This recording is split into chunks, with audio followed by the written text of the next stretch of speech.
Hola, hoy nos vamos a sumergir, ¿eh? Bueno, a explorar a fondo una criatura que es fascinante, ¿no? Y un poco rara, hay que decirlo.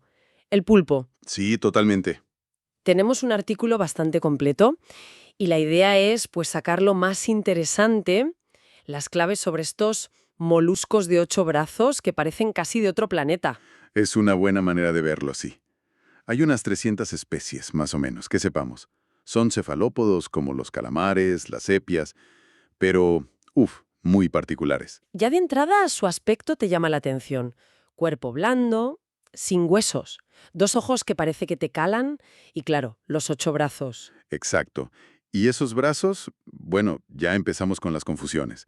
No son tentáculos en el sentido estricto como los de los calamares que tienen dos más largos. Ah, vale, son brazos, 8 brazos. 8 brazos, sí. Cubiertos de ventosas, que eso es otro mundo. Y luego está esa capacidad increíble que tienen para deformarse, para pasar por agujeros que dices, Imposible. es verdad, eso es alucinante. Claro. Al no tener esqueleto, ni interno ni externo, son como un hidrostato muscular. Pura potencia y flexibilidad. Un hidrostato muscular. Sí, pueden estirar los brazos, encogerlos, retorcerlos como quieran. Y el cuerpo igual, se aplastan y se cuelan por rendijas minúsculas. Ah, y tienen un sifón, que usan para respirar y también para moverse. Como un jet. Propulsión a chorro, ¿no? Eso es. Pero yo creo que lo que más nos fascina, y donde vamos a meternos más, es en su inteligencia, ¿verdad? Y ese sistema nervioso tan diferente. Sin duda.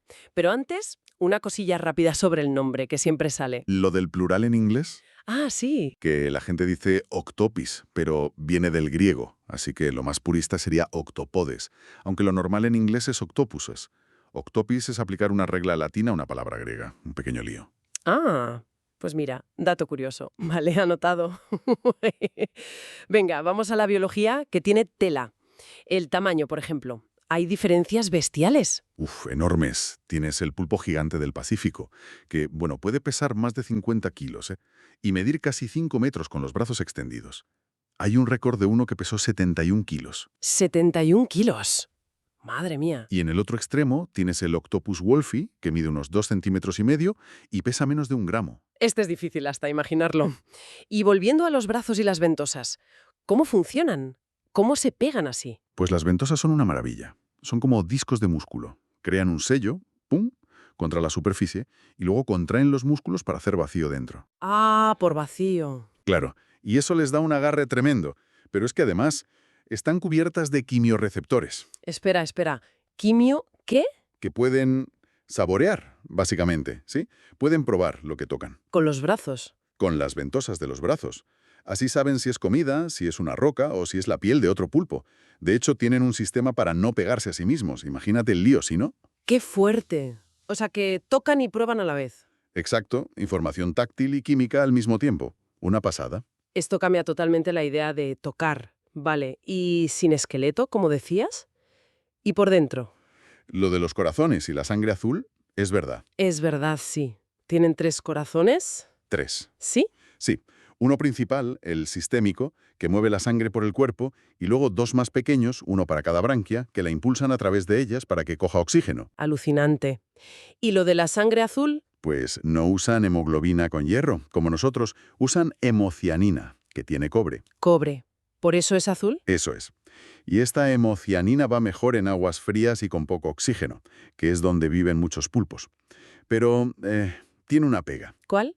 que hace la sangre más viscosa, más espesa, Ah, ¿y eso? pues que necesita más presión para moverse. Y aquí viene lo curioso. El corazón principal, el sistémico, se para cuando nadan rápido, cuando usan la propulsión a chorro. Se para. Sí, se estresan mucho, se cansan enseguida. Por eso prefieren ir, pues eso, reptando por el fondo, usando los brazos para caminar. Es más eficiente para ellos. Entendido. Caminar antes que el sprint agotador. Vale, y ahora, el tema estrella. El sistema nervioso, la inteligencia, lo de las neuronas en los brazos. Es así. Totalmente. Tienen un sistema nervioso súper complejo. Unos 500 millones de neuronas, ¿eh? Como un perro, más o menos. Como un perro. ¿Sí? Pero la distribución es radicalmente distinta.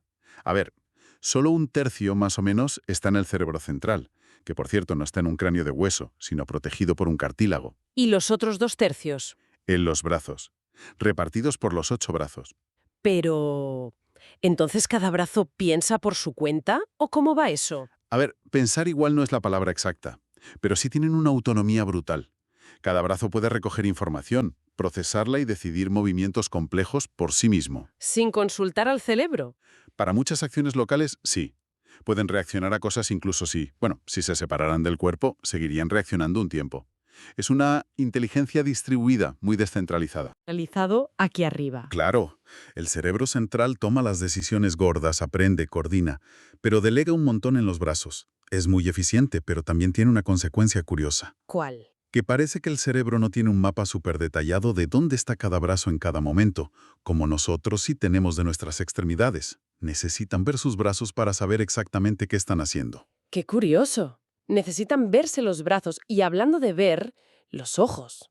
Son complejos, ¿no? Parecidos a los nuestros en plan cámara. ¿Pero ven igual? Ven muy bien. Tienen buena agudeza visual. Lo del color es más debatido. No parecen tener los mismos receptores de color que nosotros. Pero sus pupilas son rarísimas. Sí, he visto fotos. Como una ranura, o en forma de U, o de doble vive. Exacto. Y una teoría es que esa forma tan rara les ayuda a percibir el color de otra manera, por cómo la luz de distintos colores se enfoca de forma diferente al pasar por esa pupila. Se llama aberración cromática. Quizás ven color así, sacrificando un poco de nitidez. Vaya. Y además, lo de la piel. ¿Detectan luz con la piel? Sí, tienen fotorreceptores en la piel. ¿Y eso para qué? Pues se cree que les ayuda a clavar el camuflaje. Pueden sentir la luz que les rodea directamente con la piel y ajustar el color y el patrón para mimetizarse aún mejor, sin depender solo de los ojos. Hablemos de eso, del camuflaje. Es que son los maestros, ¿no? Cambian de color, de textura, al instante. ¿Cómo narices lo hacen? Es un sistema increíble de verdad. Tienen varias capas de células en la piel. Primero los cromatóforos. Son como saquitos de pigmento amarillo, rojo, marrón, negro, rodeados de músculos. Ajá. Los músculos tiran de ellos, los expanden y el color se ve. Los relajan y el saquito se encoge y casi no se ve. Y esto lo hacen rapidísimo. Vale. Eso explica el color. ¿Y la textura? Y los brillos. Debajo de los cromatóforos tienen otras células, los iridóforos, que son como espejitos. Reflejan la luz y crean esos brillos metálicos, azules, verdes. Y luego los leucóforos, que reflejan la luz ambiental tal cual, como si fueran pintura blanca, para mezclarse con fondos claros. O sea, pigmentos, espejos y blanco. Exacto. Y además pueden controlar pequeños músculos en la piel para hacerla rugosa, lisa, con picos, imitando la textura de rocas o algas. Combinan todo, color, brillo y textura. Es una pasada. Es como tener una pantalla de altísima definición en la piel, pero biológica. Uf. Pasemos a su vida, que por lo que he leído es intensa y corta. Sí, muy intensa. Y por lo general bastante corta. La mayoría viven solo 1 o 2 años. Algunos pulpos pequeños, incluso menos de 6 meses. Su vida está muy enfocada a la reproducción. ¿Cómo funciona? Macho y hembra. Sí, sexos separados.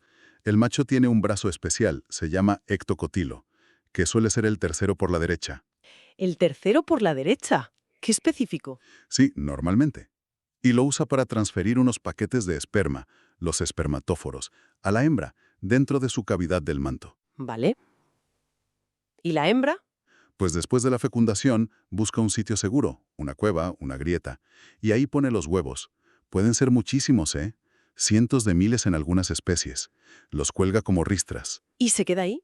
Se queda ahí. Y empieza la dedicación absoluta.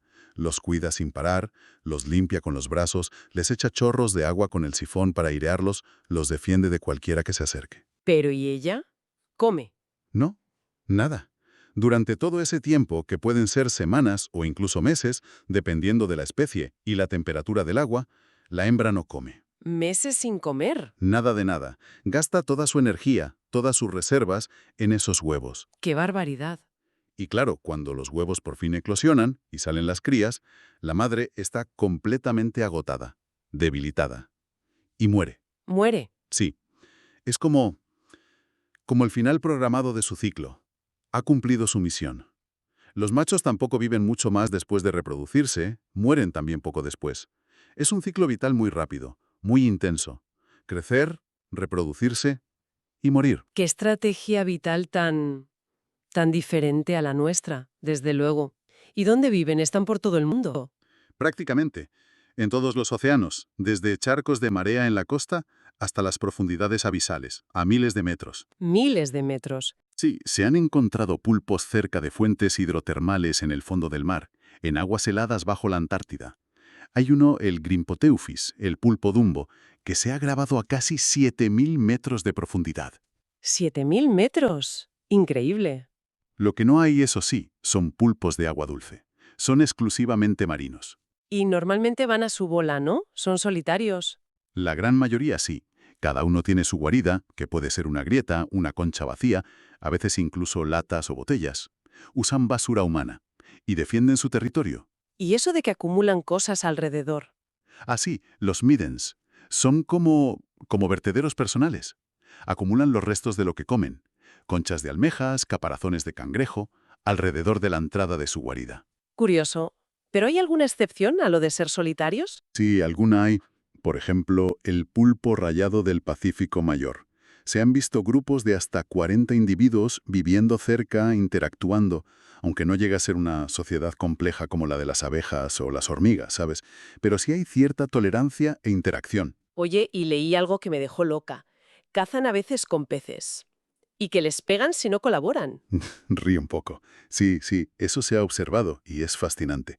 Hay pulpos que parece que se coordinan con ciertas especies de peces para buscar comida, como que el pulpo desaloja a las presas de las grietas y el pez las captura si escapan, o al revés. ¿Cooperación? Parece que sí, y lo más fuerte es que si el pez socio se pasa de listo e intenta robarle la comida al pulpo, se ha visto al pulpo darle un manotazo rápido con un brazo.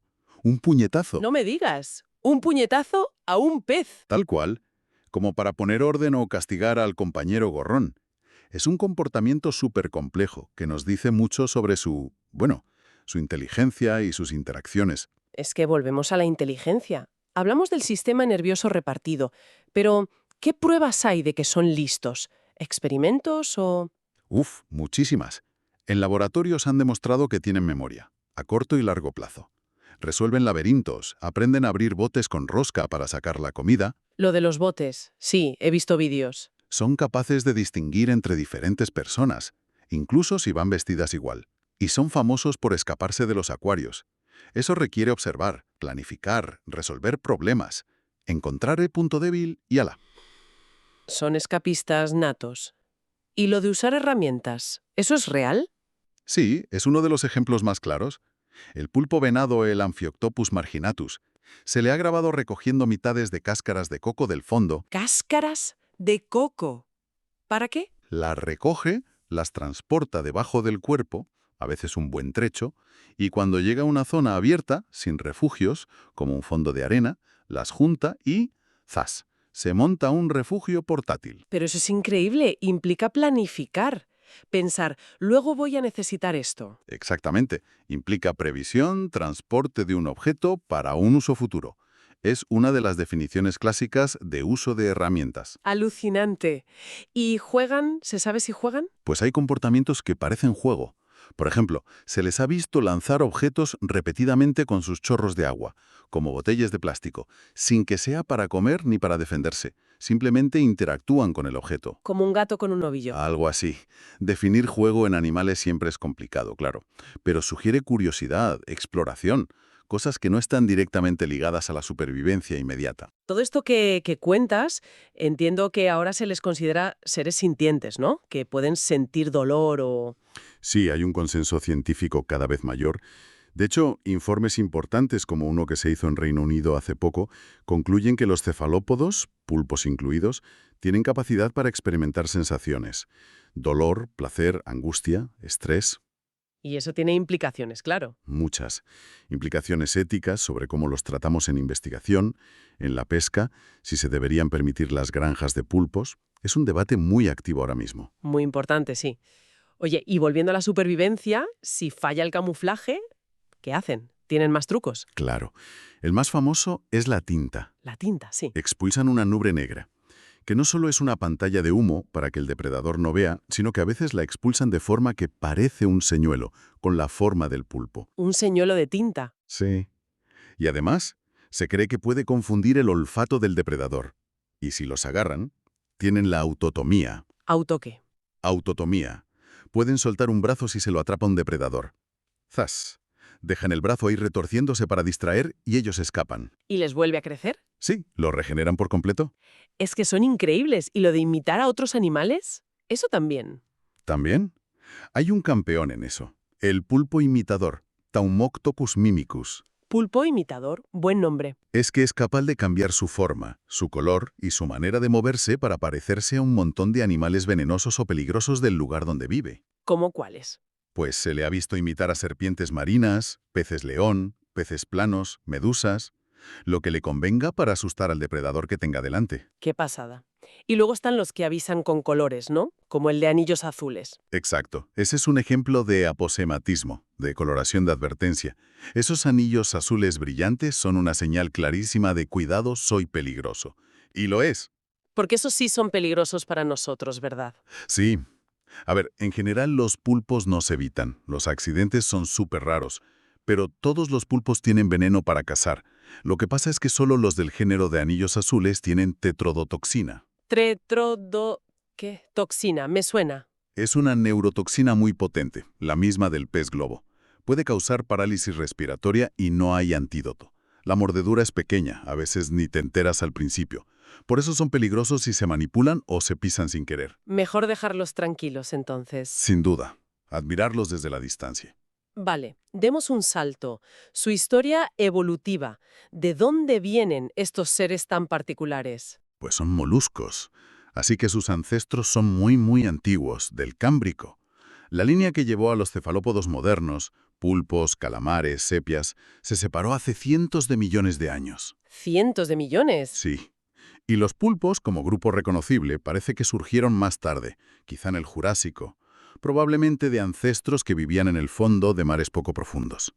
Pero como son de cuerpo blando, fosilizan fatal. Es difícil seguirles la pista. Claro, no dejan concha como otros moluscos. Exacto, salvo algunas excepciones o fósiles excepcionales. Y a nivel molecular, mencionaste antes algo súper raro, lo de editar el ARN. ¿Qué es eso exactamente? Ah, sí.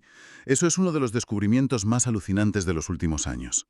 Los pulpos tienen una capacidad brutal para editar su ARN mensajero. A ver, el ADN es como el libro de instrucciones maestro, ¿no? Y el ARN, la copia que se usa para fabricar las proteínas. Justo. Pues los pulpos, antes de usar esa copia de ARN, la modifican muchísimo. Cambian letras de sitio, digamos, especialmente en el sistema nervioso. Es como si pudieran retocar las instrucciones sobre la marcha. ¿Y para qué hacen eso? Les da una flexibilidad adaptativa enorme a corto plazo. Pueden ajustar su fisiología, sus neuronas, a cambios en el ambiente, de temperatura, por ejemplo, sin tener que esperar a que haya mutaciones en el ADN, que es un proceso mucho más lento. Es como tunear el software en lugar de cambiar el hardware. Muy buena analogía. Exactamente eso. Pero parece que tiene un coste. Ah, ¿sí? Sí, su genoma, su ADN, evoluciona mucho más despacio que el de otros animales. Es como si hubieran apostado todo a la flexibilidad del ARN y eso hubiera frenado la evolución de sus genes. Una estrategia evolutiva muy peculiar. No me extraña que nos hayan fascinado desde siempre. Aparecen mucho en la cultura. Muchísimo. Desde el arte de Creta y Micenas hace miles de años. Han inspirado mitos, como el Kraken, claro, leyendas de luchas con pulpos gigantes. En Japón, la famosa estampa de Hokusai, el sueño de la mujer del pescador. Ah, esa es famosa. Y controvertida. Sí, pero muestra esa fascinación. Han sido símbolos de muchas cosas, de poder, de inteligencia oculta, de transformación. Y más recientemente hemos tenido hasta estrellas mediáticas como el pulpo Paul, ¿te acuerdas? El pulpo Paul. Claro, el del Mundial de Fútbol. Ese, que acertaba los resultados. Un fenómeno. Y también nos los comemos, claro. Son importantes en la gastronomía. Sí, se pescan y se comen en todo el mundo, sobre todo aquí en el Mediterráneo y en Asia. Y esto también genera debate, por lo que hablábamos antes de la sentiencia.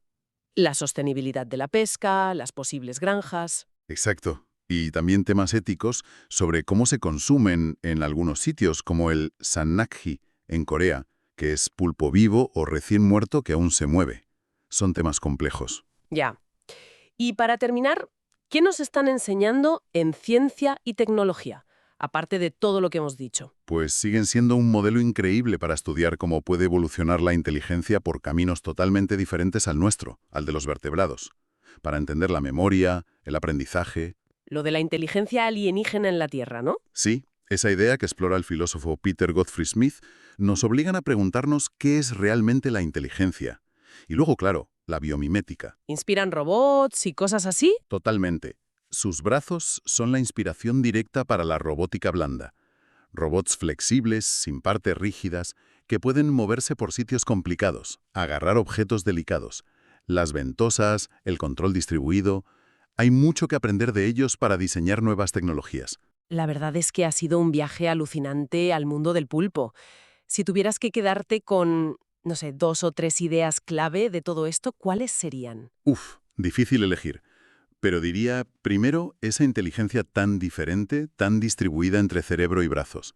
Nos rompe los esquemas. Sí, totalmente. Segundo, esa maestría biológica para el camuflaje y la manipulación.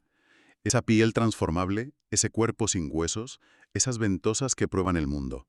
Es una combinación única. Una pasada, sí. Y tercero, quizás esa forma de vida tan intensa y corta, ligada a esa capacidad tan rara de editar el ARN. Esa apuesta por la flexibilidad a corto plazo, aunque quizás se limite otras cosas. Son, vamos, criaturas que te hacen pensar. Mucho. Y nos dejas con una pregunta final bastante potente. Sí, una para darle vueltas. Si pensamos en esa inteligencia descentralizada, en lo lejos que están de nosotros en el árbol de la vida, en esa biología tan plástica con lo del ARN, ¿cómo será sentir el mundo si eres un pulpo? ¿Cómo será su experiencia subjetiva, su conciencia, si es que la tienen como la entendemos nosotros? Uf, ¿Son de verdad lo más parecido a una mente alienígena que podemos encontrar aquí, en nuestro propio planeta? ahí queda eso. Una pregunta que da vértigo y que abre 1000 puertas. Muchísimas gracias por guiarnos en esta exploración tan reveladora. Ha sido fascinante. Un placer. Son animales que nunca dejan de sorprender. Ya lo creo. Esperamos que quienes nos escuchan lo hayan encontrado tan interesante como nosotras. Hasta la próxima.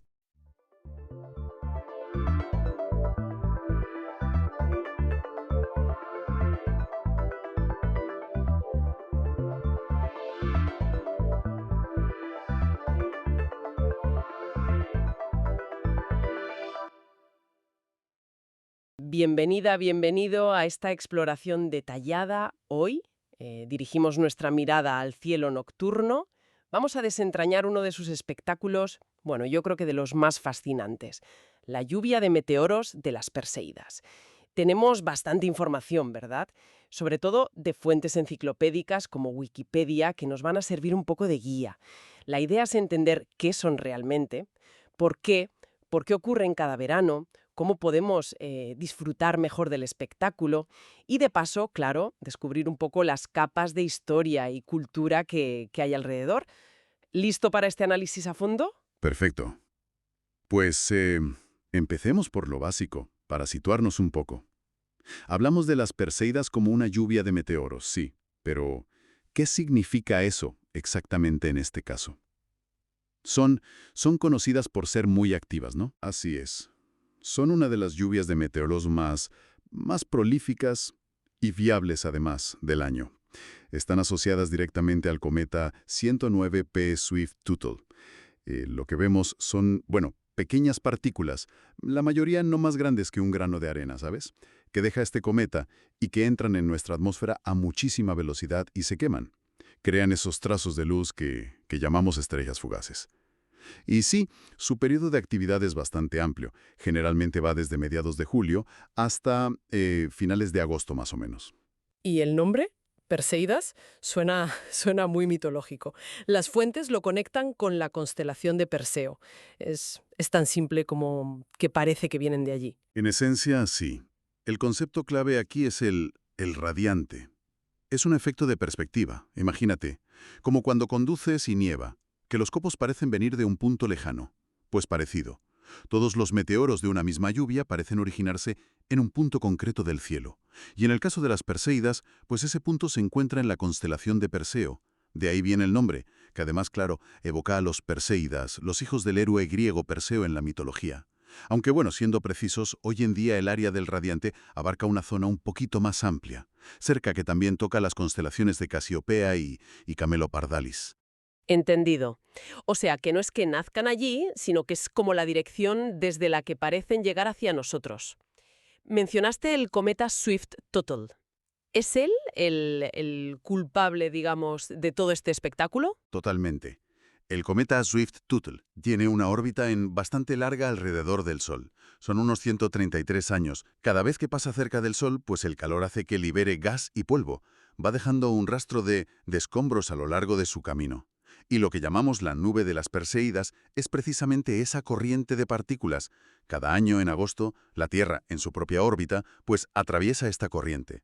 Es como cruzar una autopista cósmica llena de gravilla dejada por el cometa. Gravilla cósmica. Me gusta el término.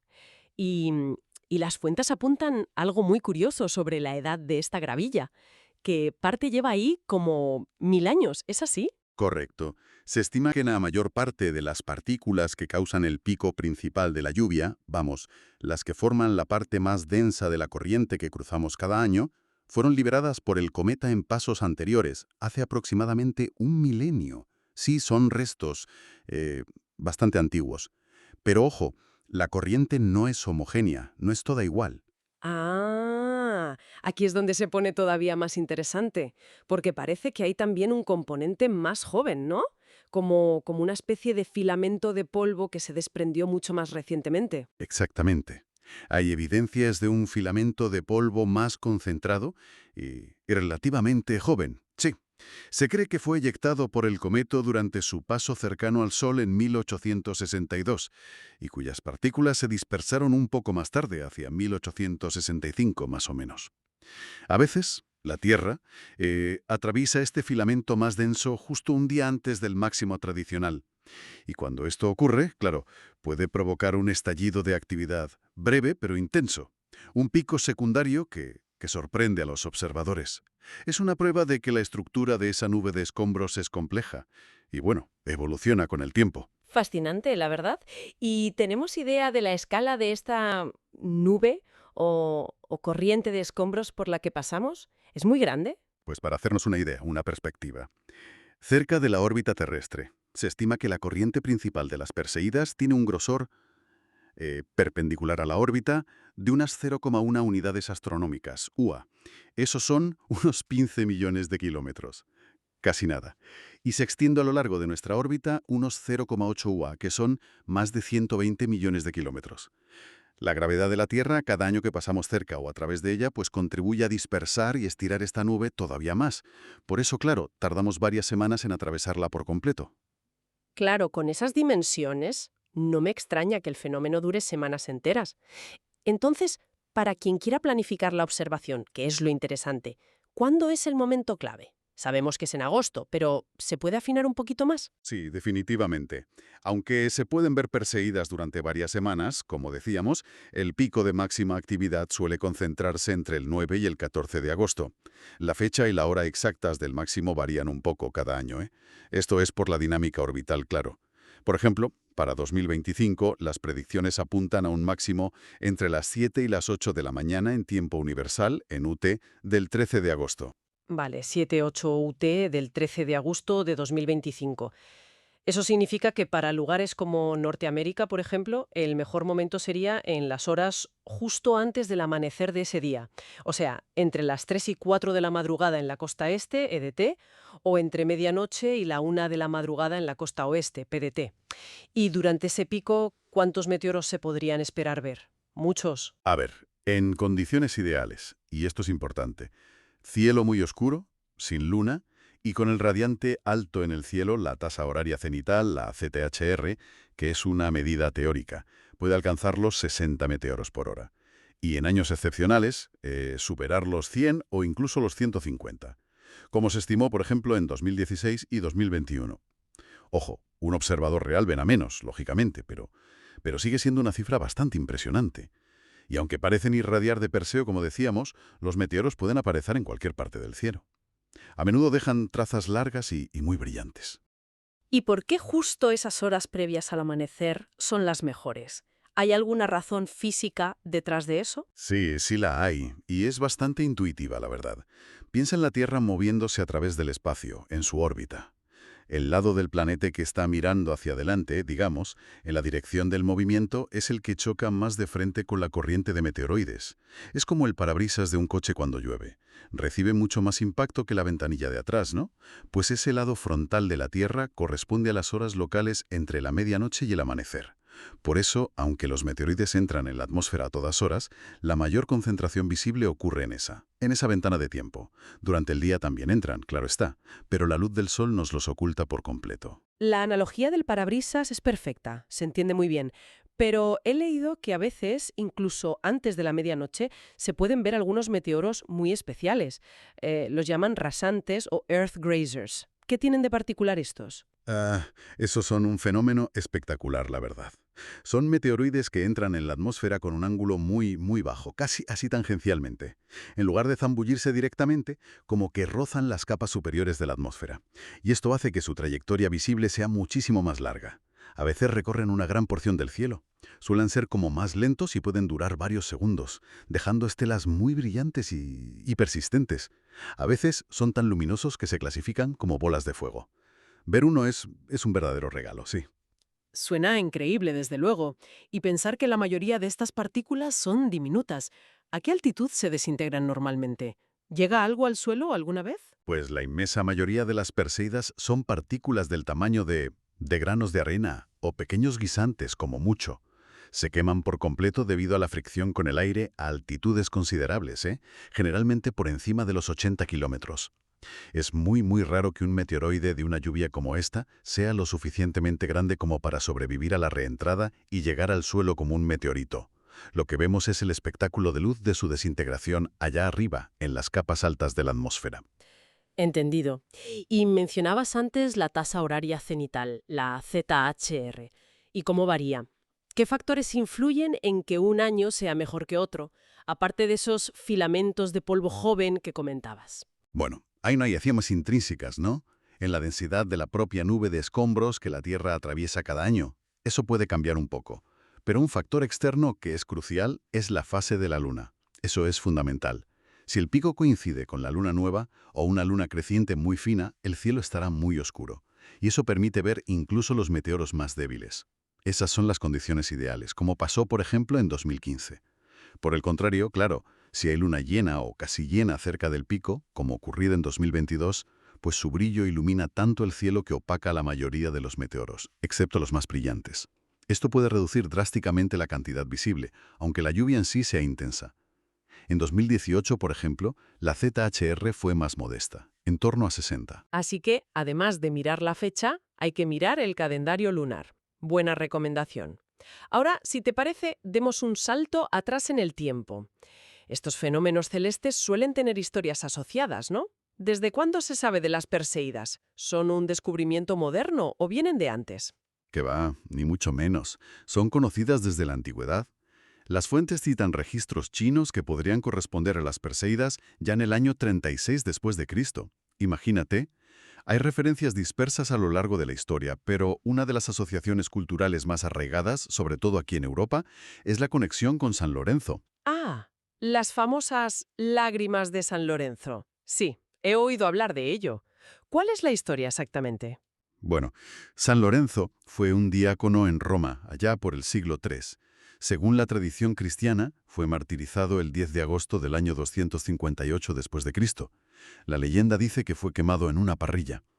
Como el pico de las Perseidas ocurre justo alrededor de esa fecha, pues la creencia popular las asoció rápidamente, o bien con las lágrimas del santo llorando por los pecados del mundo, o bien con las chispas incandescentes de su martirio que ascendían al cielo y volvían a caer cada año.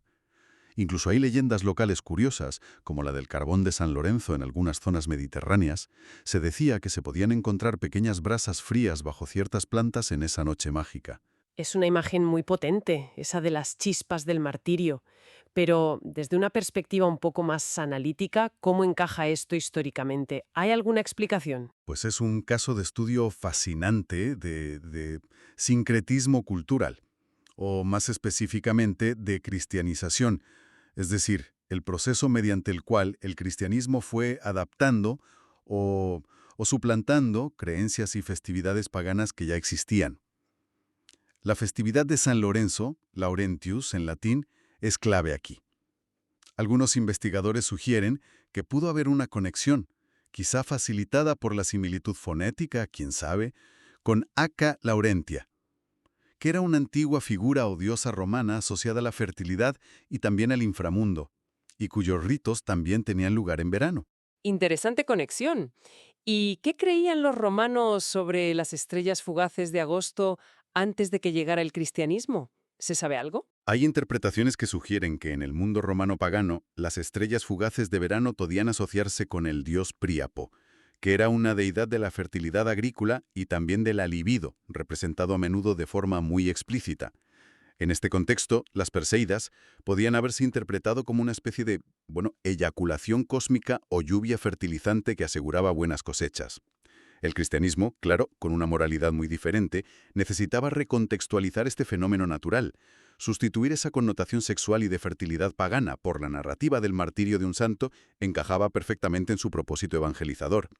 Es un ejemplo muy claro de cómo un mismo evento celeste recibe interpretaciones radicalmente distintas según el marco cultural del momento. Vaya cambio de significado, ¿eh?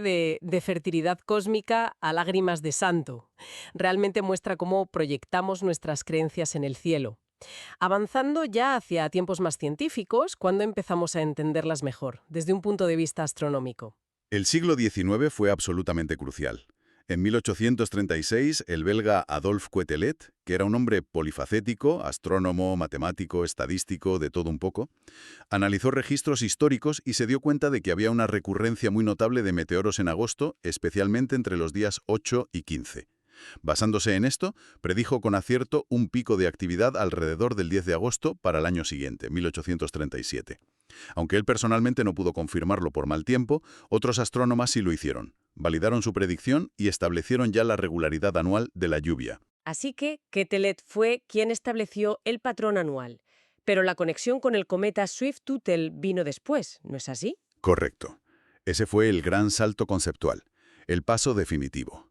El cometa Swift-Tuttle pasó por su perihelio, el punto de su órbita más cercano al Sol, en 1862. Los años inmediatamente posteriores vieron lluvias de Perseidas particularmente intensas. Y esto, claro, llamó la atención, en particular del astrónomo italiano Giovanni Virginio Schiaparelli. En 1866 se puso a comparar meticulosamente la órbita calculada del cometa Swift-Tuttle con la órbita de las partículas que producían las Perseidas. Esto lo hizo basándose en la dirección y la velocidad de los meteoros que se observaban. ¿Y qué encontró? Había una coincidencia. Encontró una coincidencia asombrosa. Las órbitas eran prácticamente idénticas. Schiaparelli fue el primero en demostrar de forma rigurosa, matemática, la conexión directa entre una lluvia de meteoros específica y un cometa conocido. Este descubrimiento fue fundamental, un antes y un después.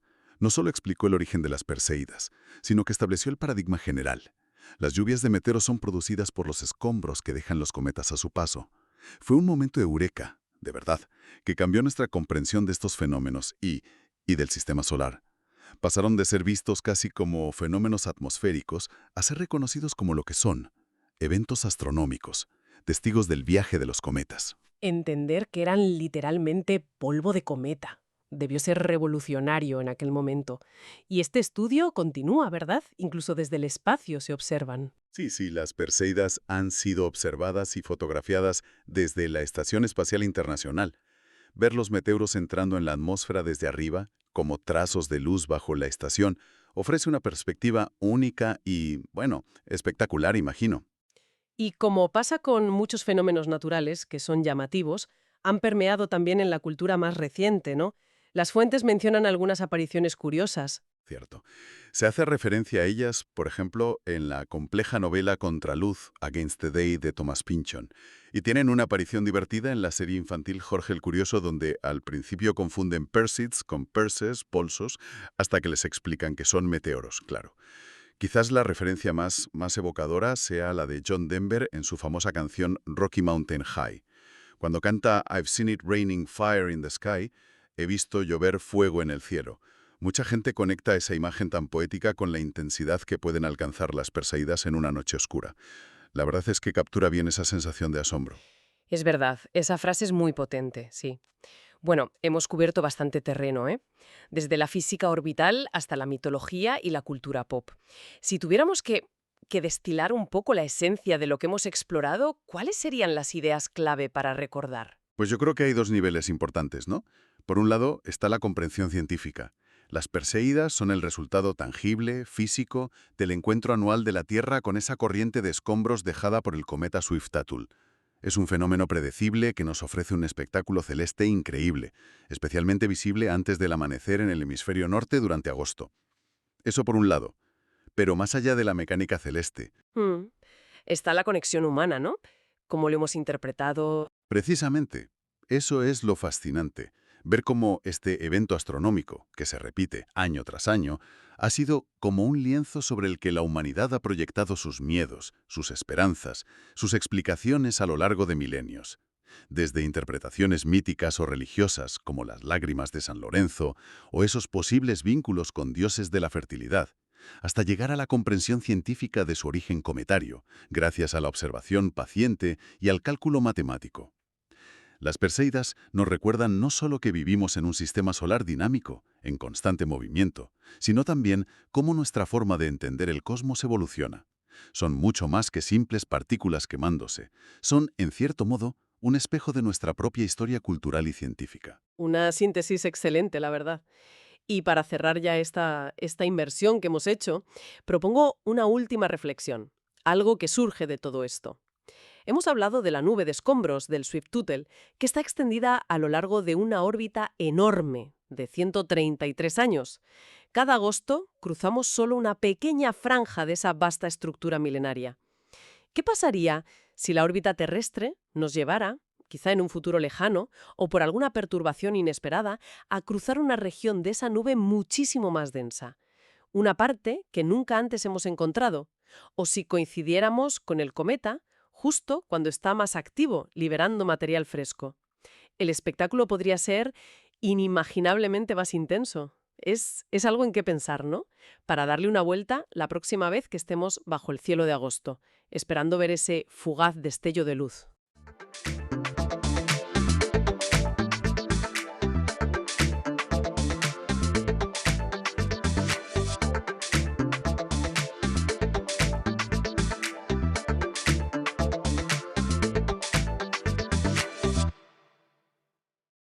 Bienvenidos y bienvenidas a esta exploración. Hoy nos metemos de lleno en un concepto que, bueno, seguro que todo el mundo ha oído, el karma. Una palabra que viene de la antigua India, pero que resuena hoy por todas partes. ¿Pero qué significa realmente? Vamos más allá del eslogan. Pues ese es el plan hoy. Queremos desentrañar qué es el karma en su esencia, cómo lo ven diferentes religiones importantes y también las preguntas que nos plantea. Nos basamos, como siempre, en las fuentes que tenemos, principalmente fragmentos de un artículo enciclopédico bastante completo sobre el tema. Cubren la definición, los principios clave, como eso de la causa-efecto, la ética, la conexión con el renacimiento, y cómo lo ven en el hinduismo, budismo, jainismo, sijismo, bueno, ya está en el taoísmo y otras tradiciones. Y también veremos debates interesantes, ¿no?, sobre el libre albedrío y esas cosas. Exacto. Y creo que es crucial empezar diciendo que el karma no es una cosa única y simple. Para nada. Es un concepto súper complejo con un montón de interpretaciones distintas. Las fuentes, por ejemplo, ya distinguen entre kriya, que sería como la actividad, el esfuerzo, y el karma propiamente dicho, que es tanto la acción que haces como resultado de esa actividad, como, y esto es fundamental, la intención que pones en esa acción. Vale, la intención. Quedémonos con eso. Vamos al núcleo entonces. ¿Cuál dirías que es el principio del karma, fundamental, si es que hay uno? Pues a ver, el corazón, el núcleo duro, es un principio de causa y efecto, pero con una dimensión moral. Simplificando mucho, la idea básica es que la intención con la que actúas y las acciones que realizas, la causa, influyen en tu futuro, el efecto. Buenas intenciones, buenas acciones, pues generan buen karma. Y según muchas tradiciones, renacimientos más felices o experiencias más positivas. Malas intenciones, malas acciones, generan mal karma y, bueno, pues renacimientos peores o más sufrimiento. Entiendo. Aunque, ojo, que no todas las escrituras lo ligan sí o sí al renacimiento, ¿eh? Y es súper importante no confundirlo con el destino o la predestinación. Eso en sánscrito tiene otro nombre, prarabdha, que es como la parte del karma pasado que te toca vivir ahora.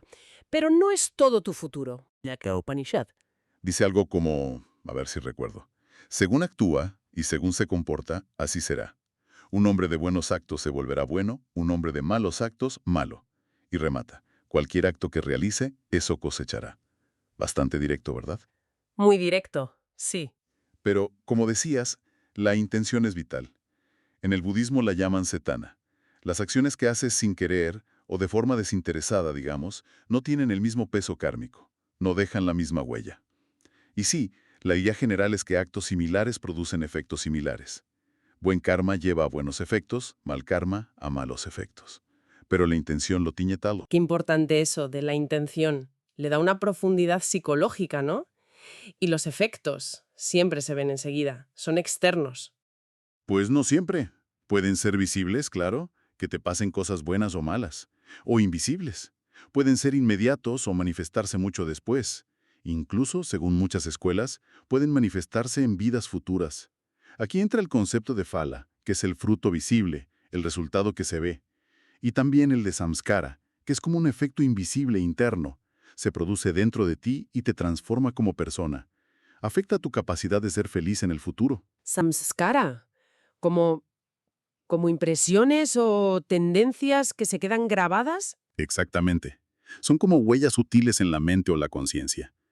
Esos samskaras van moldeando tu carácter, tus hábitos, los llaman vasana, tu forma de ver el mundo. Y claro, eso influye directamente en cómo experimentas la vida, si tiendes más a la felicidad o al sufrimiento. Vaya, O sea que el karma no solo afecta a lo que te sucede fuera, sino a quien llegas a ser por dentro. ¿Cómo respondes a lo que te sucede? Algunos lo comparan con la idea occidental de carácter. fascinante. Es mucho más complejo que un simple sistema de premios y castigos. Afecta al ser. Y has mencionado la moralidad, la ética. Ese sería el segundo pilar, ¿no? Absolutamente. Es el segundo tema clave, la eticidad. Se parte de la base de que toda acción intencional tiene una consecuencia moral inherente. Los actos buenos, los que se consideran correctos o acordes al dharma, el orden cósmico, el deber, esos generan puña, que es mérito, algo positivo. Y los actos malos, los incorrectos, los adharma, pues generan pap, demérito, algo negativo. ¿Y quién juzga si es bueno o malo? Buena pregunta.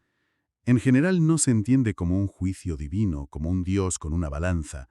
Es más bien una ley natural, impersonal, funciona por sí misma. Y lo crucial para esa evaluación ética son, de nuevo, la intención, la actitud, los deseos que mueven al actor. Eso es lo que determina la cualidad moral del acto y su consecuencia kármica. Causa-efecto con intención. Ética inherente. Y el tercer gran pilar que siempre se asocia al karma es el renacimiento, ¿cierto? El famoso samsara. Correcto. El samsara, ese ciclo de nacer, morir y volver a nacer, es un concepto fundamental en el hinduismo, el budismo, el jainismo y el sijismo. No en todas las filosofías orientales, pero sí en estas. Y las teorías del karma en estas tradiciones sugieren que la calidad y la cantidad de karma que has acumulado determinan cómo y dónde será tu próximo renacimiento. Determinan el qué, el tipo de vida. Sí, el reino de existencia, si naces como humano, animal, Dios en un infierno, las circunstancias de esa vida, la forma física, las tendencias mentales. La idea es que el alma, o esa corriente de conciencia de la que hablábamos en el budismo, transmigra llevando consigo esas semillas kármicas. Un ciclo que parece interminable. Pues sí, la idea es que continúa indefinidamente, vida tras vida, impulsado por ese karma y por la ignorancia de nuestra verdadera naturaleza. A menos que, claro, uno emprenda un camino espiritual para quemar ese karma, comprender la realidad y romper el ciclo.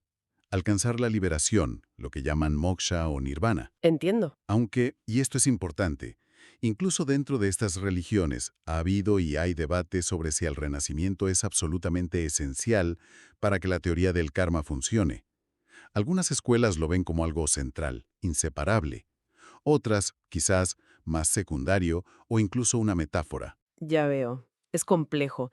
Mencionaste el loto antes. Sí, es un símbolo interesante, porque la flor de loto, el efecto visible, lleva dentro las semillas, la causa de futuras flores. Ilustra bien esa idea de ciclo, de interconexión entre causa y efecto a través del tiempo. Vale, tenemos los pilares. Causalidad con intención, ética y a menudo renacimiento. Pero decías que las interpretaciones varían mucho. ¿Cómo se ve, por ejemplo, en el hinduismo, que es tan diverso? En el hinduismo la evolución ha sido enorme a lo largo de miles de años. Ya en los Upanishads más antiguos se preguntaban qué pasaba después de la muerte, cómo influían los actos. Pero fueron sobre todo las grandes epopeyas, como el Mahabharata, las que realmente popularizaron la idea entre la gente, con frases muy directas como esa que citabas. Como un hombre siembra, así cosecha él mismo. Nadie herede el acto bueno o malo de otro. Eso caló hondo, imagino. Sí, muchísimo. Y dentro del hinduismo, pues hay muchísimas formas de entenderlo. Se suele hablar de distintos tipos de karma. Ah, sí, he oído hablar de eso. Sanchita, Prarabdha. Esos son. Sanchita es como el almacén total de karma acumulado de todas las vidas pasadas.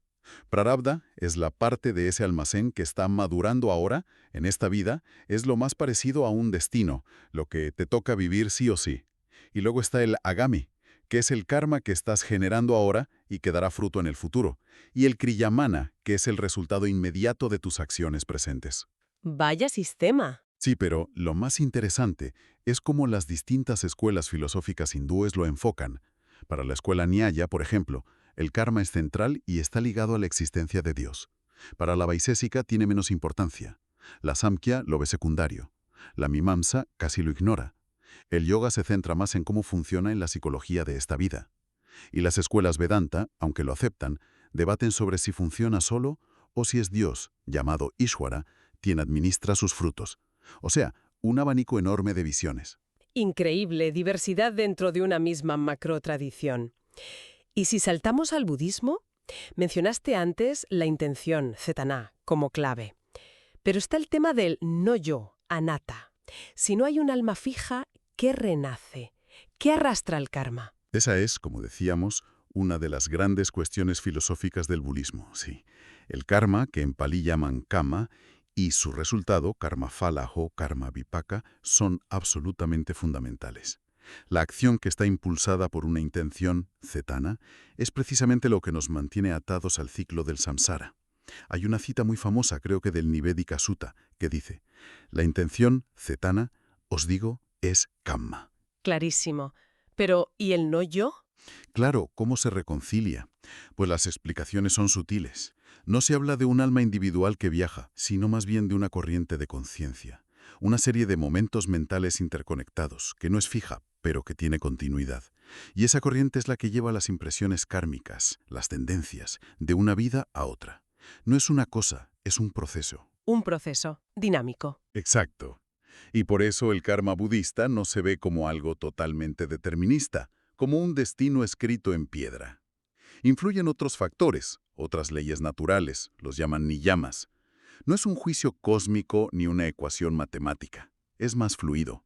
Depende de la acción, sí, pero también de la intención, del estado mental, de las circunstancias. Entiendo. De hecho, el propio Buda, según los textos como el Asintita Sutta, advirtió que los mecanismos exactos de cómo funciona el karma son uno de los 4 temas incomprensibles para la mente ordinaria, que darle demasiadas vueltas no ayuda a liberarse. O sea, centrarse más en la práctica que en la teoría especulativa. Justo. El budismo Nichiren, por ejemplo, se enfoca mucho en cómo transformar activamente el karma adverso aquí y ahora, mediante la fe y la práctica del mantra. Muy interesante. Cambiemos de tercio. El jainismo. Las fuentes dicen que su visión es radicalmente diferente. ¿Por qué? Sí, es realmente única. Para el jainismo, el karma no es solo un principio abstracto de causa y efecto moral. Es una forma de materia física. Materia. ¿De verdad? Sí. Una materia muy sutil, invisible, como un polvillo cósmico, una suciedad kármica, dicen, que impregna todo el universo. Y esta materia se adhiere al alma, al jiva, que sí creen que es una entidad eterna e individual, debido a las vibraciones que generan nuestras acciones, palabras y, muy importante, nuestros pensamientos. Incluso los pensamientos atraen esa materia. Exacto. Y esa materia kármica acumulada es la que oscurece las cualidades naturales del alma, como su conocimiento infinito, su percepción perfecta, su felicidad. Crea la experiencia del mundo limitado que tenemos. Madre mía, qué concepto tan materialista en cierto sentido. Sí, es muy particular. Y toda la práctica jainista se organiza en torno a esto. Mencionan los 7 tattvas, o realidades fundamentales. El alma, lo no alma, el influjo de karma, asrava, la atadura del karma al alma, bandha, cómo detener ese influjo, samvara, cómo purgar el karma ya pegado, nirjara, y finalmente la liberación, moksha. Todo un mapa para limpiar el alma. Exacto. Usa la metáfora de purificar oro impuro. El alma es el oro, el karma, la impureza. Y son muy estrictos en que cada uno cosecha solo su propio karma. Nada de transferencias, nada de que Dios intervenga. La responsabilidad es absoluta y personal. Tela. Detallan hasta 8 tipos de karma según qué cualidad del alma obstruyen, ¿no? Conocimiento, percepción. Sí, tienen un sistema muy elaborado. Hay karmas que afectan al conocimiento, otros a la percepción, otros a las sensaciones de placer y dolor, otros determinan la duración de la vida, el tipo de cuerpo. Es muy detallado. El símbolo del Shrivatsa, ese nudo en el pecho de las figuras jainas, representa ese nudo kármico. Fascinante. Vayamos más rápido con las otras tradiciones que mencionan las fuentes. Sijismo, taoísmo, Falun Gong. Un resumen rápido. Venga, sijismo.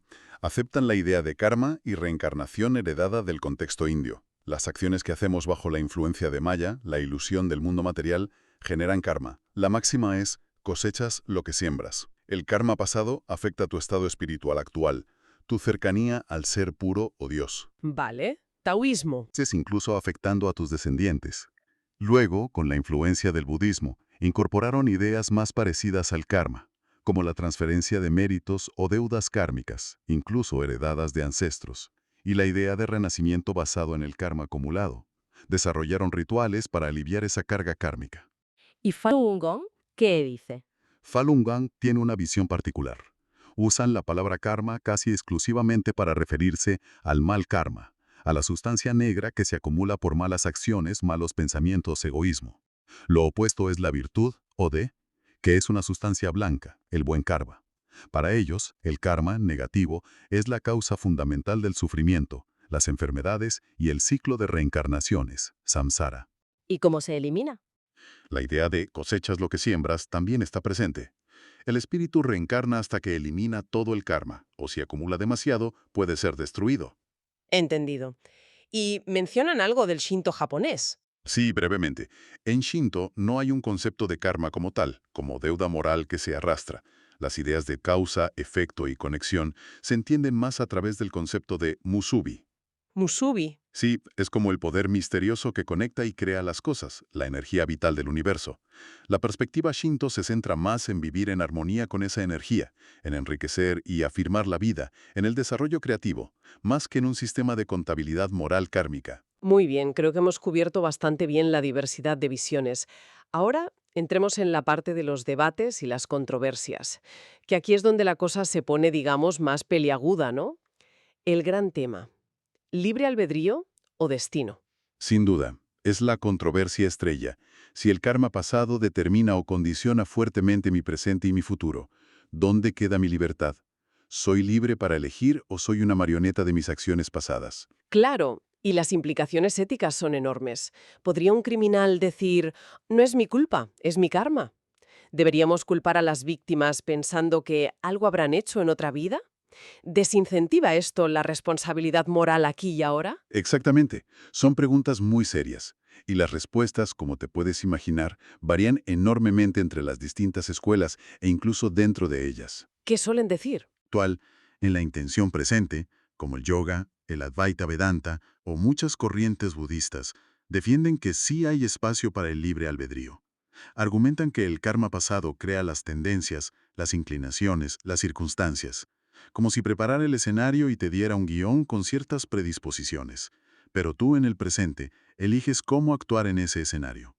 O sea, el pasado condiciona, pero no determina férreamente. Eso es. Cada elección consciente e intencional que haces ahora genera nuevo karma. No solo estás cosechando lo antiguo, también estás sembrando lo nuevo. Eres un agente activo. Además, se suele decir que el karma explica algunos sufrimientos, aquellos ligados a la responsabilidad moral, pero no necesariamente todos los males del mundo. Puede haber otras causas. Entiendo. Aún así, sigue siendo complejo. Otro problema que mencionan las fuentes es, si no podemos conocer nuestro karma pasado, ¿cómo podemos actuar eficazmente? Claro, es el problema de la indeterminación psicológica. Si me pasa algo malo, ¿cómo sé si es por mi karma pasado y tengo que aceptarlo o si es por una causa presente que puedo y debo intentar cambiar? Exacto. Si no conozco la causa raíz, supuestamente en otra vida, ¿cómo aprendo la lección o corrijo el rumbo? Las respuestas a esto suelen ir en la misma línea que las del libre albedrío, especialmente en las escuelas que dan mucho peso al renacimiento. Se enfatiza actuar correctamente ahora, cultivar la virtud, desarrollar la sabiduría, independientemente de cuál fuera la causa pasada específica. La acción ética presente es la clave para mejorar el futuro, conozcas o no los detalles del pasado. Vale, centrarse en el presente. Otro debate. ¿Se puede transferir el karma? ¿Puedo asumir el mal karma de otro o darle mi buen karma? Muy controvertido también. Algunas escuelas budistas, sobre todo Mahayana, hablan de la posibilidad de transferir mérito, puña, es decir, dedicar las buenas acciones propias al beneficio de otros seres. Esto está muy ligado a la compasión y a la idea del bodhisattva. Pero solo el mérito, el buen karma. Generalmente sí. No se suele hablar de transferir el demérito o papa. En el hinduismo, a veces interpretan los ritos sraddha, ofrendas a los ancestros, como una forma de ayudarles kármicamente. Pero también es discutido. Sin embargo, otras escuelas importantes como el yoga, el Advaita Vedanta y muy enfáticamente el jainismo sostienen que el karma es estrictamente personal e intransferible. Cada uno recoge lo que siembra y punto. Posturas muy diferentes. Y el clásico problema del mal, que ya hemos rozado antes. Sí, la gran pregunta teológica y filosófica. Si existe una ley cósmica justa, como el karma, o un Dios bueno y poderoso, en las escuelas teístas, ¿por qué existe tanto sufrimiento en el mundo, especialmente el sufrimiento aparentemente inmerecido, como el de los niños? Es la pregunta del millón, ¿no? Desde luego. Se discute muchísimo en textos antiguos como los Uttara Mimamsa Sutras, y filósofos como Shankara o Ramanuja le dieron muchas vueltas. El propio Mahabharata sugiere que el sufrimiento puede tener varias causas: la voluntad divina, el karma pasado, el azar, yadricha, las acciones humanas presentes. No siempre es solo karma. ¿Y cómo lo enfocan las tradiciones no teístas? Las tradiciones no teístas como el budismo y el jainismo, al no partir de un Dios creador omnipotente y benevolente, enfocan el problema de manera diferente. El sufrimiento no es un problema para la bondad de Dios, sino una característica inherente del samsara, causada por la ignorancia, el deseo y el karma. La solución no es cuestionar a Dios, sino seguir el camino para liberarse del ciclo. Tiene sentido, desde su perspectiva. Y las escuelas teístas hindúes a menudo no conciben a Dios exactamente como el monoteísmo occidental. A veces Dios actúa a través de la ley del karma, o permite que funcione. El karma pone el foco en la agencia humana y en una justicia inmanente, más que en un juicio divino externo. Aún así, las críticas sobre cómo explica el sufrimiento infantil son fuertes. Sí, son críticas recurrentes, y a menudo se argumenta que se basan en malentendidos o simplificaciones de la teoría. Pero es innegable que es uno de los puntos filosóficamente más desafiantes del concepto de karma ligado al Renacimiento. Queda claro que el karma es un concepto potente, pero lleno de debates complejos. Para ir terminando, resonancias en otras culturas. ¿Hay ideas parecidas fuera de la India? Sí, sí que las hay. La intuición de que nuestros actos tienen consecuencias que, de alguna manera, vuelven a nosotros, parece bastante universal. El dicho popular en inglés, "What goes around, comes around", o en español, "lo que va, vuelve", o "quien siembra vientos, recoge tempestades", capta algo de eso. ¿Y en las religiones abrahámicas? Pues mira, en el cristianismo hay frases muy conocidas como "no os engañéis, Dios no puede ser burlado, pues todo lo que el hombre sembrare, eso también segará". Gálatas 6.7. Suena muy kármico, ¿verdad? Totalmente. Aunque claro, el marco es diferente. Generalmente se piensa en una sola vida y un juicio final, basado en los actos, sobre todo la caridad. No es un ciclo continuo como en el karma índico. También la idea del pecado y sus consecuencias tiene ecos. ¿Y en el judaísmo? En el judaísmo existe el concepto de midah kneged midah, que significa medida por medida. Se refiere a que la retribución divina, tanto el premio como el castigo, tiende a ser proporcional y cualitativamente similar a la acción realizada. De nuevo, la idea de una justicia consecuente. Interesante. ¿Alguna conexión más moderna? ¿Quizás psicológica? Mencionan, por ejemplo, a Carl Jung y la psicoanalítica. Él hablaba de cómo situaciones internas no conscientes pueden proyectarse hacia afuera y manifestarse como si fueran un destino externo. La idea de que tomar conciencia de nuestros patrones internos y trabajar en nuestra higiene mental podría reducir esos impactos negativos resuena con la idea de purificar tendencias kármicas. Incluso se menciona la neuroplasticidad y la meditación, ¿no? Exacto. La idea de que la meditación puede cambiar físicamente el cerebro y ayudarnos a romper hábitos negativos, esos samskaras o vasanas, conecta la visión antigua con la ciencia moderna. Y la teosofía. La teosofía fue clave para popularizar la idea del karma en Occidente a finales del siglo XIX y principios del XX. Lo presentaron como una ley universal de causa y efecto ético, que ajusta las relaciones y guía la evolución espiritual a través de las reencarnaciones, aunque con sus propias interpretaciones, como que los humanos solo reencarnan como humanos. Y de ahí derivaron ideas neopaganas como la ley del retorno o la ley triple. Vaya recorrido. Entonces, si tuviéramos que resumir todo esto, ¿qué nos llevamos? El karma es mucho más que un simple ojo por ojo cósmico. Muchísimo más.